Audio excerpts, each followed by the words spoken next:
ଓହୋ, କି ଶୀତ! ଦେଖ ମୋ ନାଟୁଆକୁ ଓଢ଼ଣା ଷଷ୍ଠୀରେ ଶୀତ ବସ୍ତ୍ର ପିନ୍ଧି କିପରି ଘୋଡ଼ ଲାଗି ବେଶ ହୋଇଛି। କ'ଣ ସାନ୍ତେ, ରାତି ବଢ଼ିଲେ ଶୀତ ବଢ଼ୁଛି ନା? ଆଚ୍ଛା, କି ନାଟା ତୁମର ହୋ!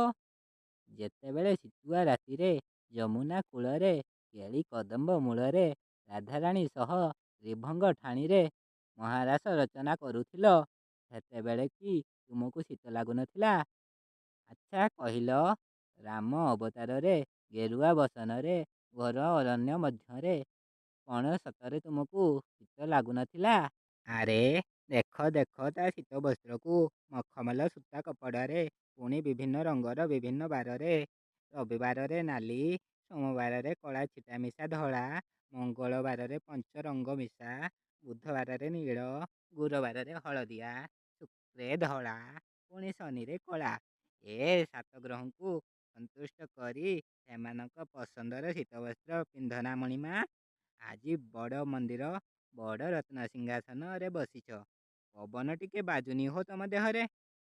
ସେଥିପାଇଁ ମେଘନାଦି ପାଚେରି ଗଢ଼େଇ ଦେଇଛ। ଦେହରେ କାକର ଟୋପା ଛାଡ଼, ପାଣି ମୁନ୍ଦେ ବି ବାଜିବନି। ସେଥିପାଇଁ ପରା ସେବକ ସେବାୟତ ରଖିଛ, ତାପରେ ବି ଏତେ ଶୀତ। ଆଚ୍ଛା, ହଉ ହେଲା, ଘୋଡ଼ି ଘାଡ଼ି ହୋଇ ଭଲରେ ରୁହ ହେ ମଣିମା, ନହେଲେ ଥଣ୍ଡା ଧରିବ ଯେ। ଘୋଡ଼ ଲାଗି ବେଶ ସୁନ୍ଦର ଶୀତ